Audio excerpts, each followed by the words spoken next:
নমস্কার। যারা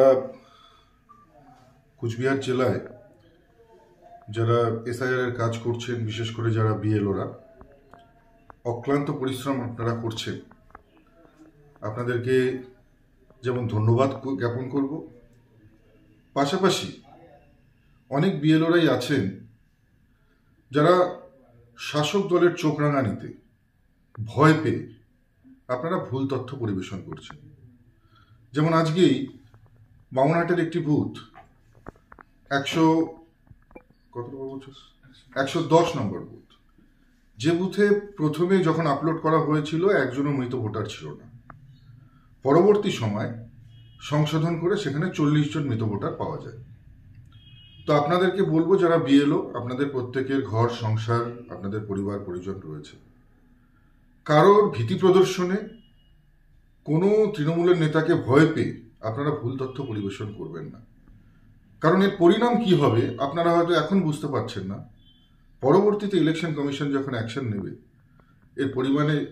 এর পরিণতিতে কিন্তু আপনাদের জীবন জীবিকা নিয়ে সমস্যা হতে পারে, আপনাদের চাকরি নিয়ে সমস্যা হতে পারে।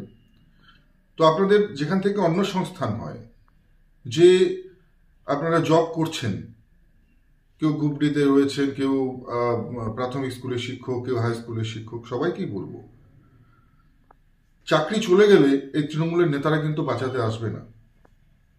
তাই যে ডিউটি,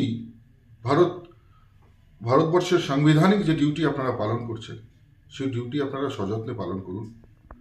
আপনাদের অনেক অনেক ধন্যবাদ, আপনারা যেভাবে খুব কম সময়ের মধ্যেই সত্যি তথ্য তুলে ধরছেন।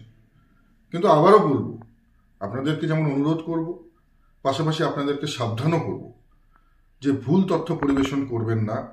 যে বুথে যত মৃত ভোটার রয়েছে, যত স্থান পরিবর্তন হয়েছে, যত ভুয়ো ভোটার রয়েছে, সেই তথ্য আপনারা তুলে ধরুন। কারণ এটা আপনাদের সাংবিধানিক দায়িত্ব এবং কর্তব্য, এবং এই দায়িত্বে ভুল হলে পরবর্তীতে আপনাদের কিন্তু কর্মসংস্থান চলে যেতে পারে। আর একবার যখন আপনার কর্মসংস্থান, চাকরি চলে যাবে, তৃণমূলের নেতারা কিন্তু বাঁচাতে আসবে না, তারা পাশেও দাঁড়াবে। তাই আবারও আপনাদেরকে অনেক অনেক ধন্যবাদ জানিয়ে আমি আপনাদেরকে সাধুবাদ জানাবো যে আপনারা অক্লান্ত পরিশ্রম করছেন, কিন্তু সাবধানতার সঙ্গে করুন, সচেতন হয়ে করুন, দায়িত্ববান ব্যক্তির মতন কাজ করুন।